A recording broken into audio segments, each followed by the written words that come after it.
আসসালামু আলাইকুম everyone, welcome to my Facebook page. কী অবস্থা সবাই, কেমন আছেন? আশা করি সবাই অনেক বেশি ভালো আছেন। আলহামদুলিল্লাহ আমি অনেক ভালো আছি।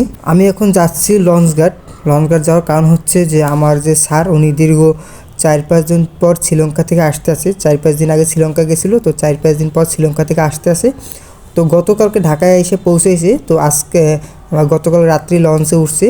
তো স্যারে ফোন দিয়ে বলছে যে লঞ্চ থেকে তাকে আগাইয়ে নিয়ে আসতে, কারণ অত সকালবেলা সে একা একা আসতে পারবে না। সে একটু ভয়ও পায় সকাল সকাল, আবার একটু যেহেতু ঠান্ডার ভিতরে রিক্সায় বা অটোতে আসতে একটু সমস্যা হয়। তো আমি এখন যাইতেছি যে স্যারের বাসায়, ওখান থেকে গাড়ি নিয়ে তারপর স্যারকে আনতে যাব। তো যাওয়ার পথে দেখলাম একটা বিড়াল, অবশ্যই বিড়ালটা আপনাকে দেখছেন হয়তো বা। সে দেখতে যে শীতের ভিতরে সে গুজা দিয়ে হাঁটতে আসে আর কি, মানে তার শীত লাগতে আসে, বোঝা যাইতে আসে। এখন সকাল বাজে মেবি 5টা 5:30, কারণ আইজান দেওয়া হয়েছে, এখন দেখ নামাজ শুরু হয় নাই, চারোদিকে এখন আইজান দিতে আছে। তো আমি যে মেইন রোডে আসলাম দেখতে পাইলাম যে কিছু কিছু অটো চলতে আছে আর কি। এই তো আমি এখন আমার এই বছরের সেরা শীত উপভোগ করলাম আজকে। সেরা উপভোগ করার কারণ হচ্ছে যে এত সকালবেলা আমি এখন পর্যন্ত এই শীতে আর কি ওঠা হয় না। আর যে কারণে আমি এত যে শীত বাইরে তা আমি মানে বুঝতে পারবো না আপনাদের। তো আমি আইসা বললাম স্যারের বাসায়। তো আমি গতকালকে রাত্রি গেটের চাবি আর গাড়ির চাবি নিয়ে রাখছি, কারণ অত সকালবেলা ম্যাডামকে ডিস্টার্ব করবো না, এর জন্য আর কি। ম্যাডাম বলছে যে এত সকালবেলা তুমি এসে আমাকে ডিস্টার্ব না করে তুমি চাবি টাবি নিয়ে যাও। তো আমি সব চাবি, তারপর গেটের চাবি, গাড়ির চাবি সব নিয়ে রাখছি, কিন্তু কে জানে আবার চালাকি করে ভিতর দিয়ে গেট ছিটকেনে দিয়ে রাখছে, যার ফলে ওই ম্যাডামকে ডিস্টার্ব করাই লাগছে।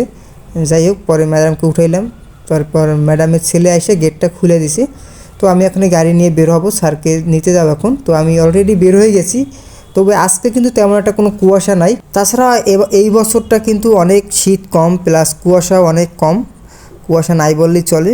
আমাদের শহরের ভিতরে নাই, এখন গ্রাম অঞ্চলে কেমন সেটা বলতে পারবো না, কারণ এবার শীতে এখন লংয়ে কোথাও যাওয়া হয় না তেমন একটা, যার কারণে বুঝতেছি না যে শীতটা কেমন আর যে কুয়াশাটা কেমন।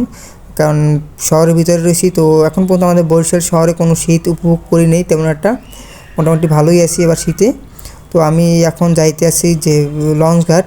তো যাইতে যাইতে দেখলাম যে রাস্তায় কোনো লোকজন নাই, পুরা নিরিবিলি, গাড়িতে চলতেই আছে পুরা স্পিডে, শুধু 2-1টা গাড়ি চলতে আছে, অটো, সিএনজি।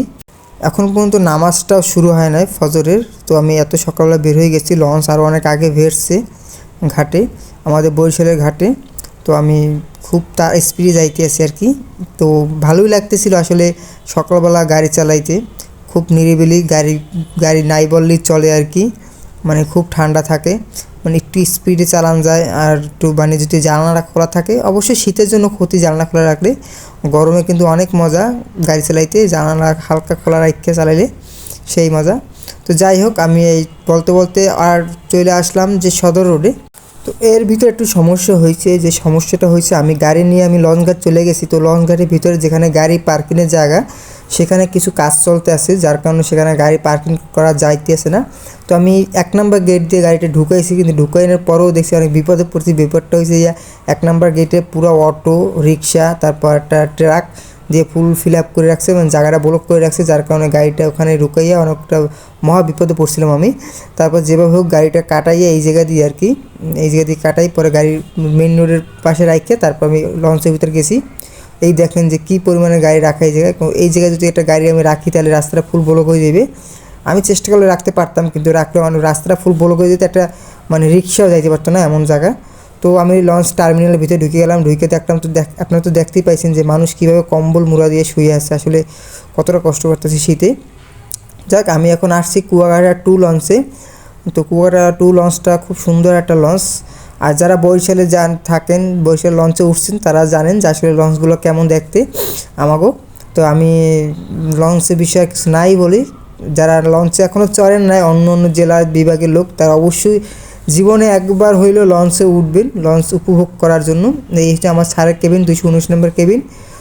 আর এই পাশে দেখলাম যে এইটা যে ছোট বাচ্চাদের লঞ্চে, বাচ্চাদের খেলার জন্য একটা জায়গা, দেখেন এখানে মোটু পাতলু, মিনে, তারপরে যে টম অ্যান্ড জেরির ছবি আঁকা, এখানে বসে ছোটো বাচ্চারা রাত্রেবেলা খেলতে পারবে। তো এই হয়েছে আজকে আমার ভিডিও। তো সবাই ভালো থাকবেন, আল্লাহ হাফেজ, দেখা হবে আবার নেক্সট ভিডিওতে। ততক্ষণ ভালো থাকেন। আমার ভিডিওটা কেমন হয়েছে অবশ্যই কমেন্ট বক্সে জানাবেন। আল্লাহ হাফেজ, আসসালামু আলাইকুম।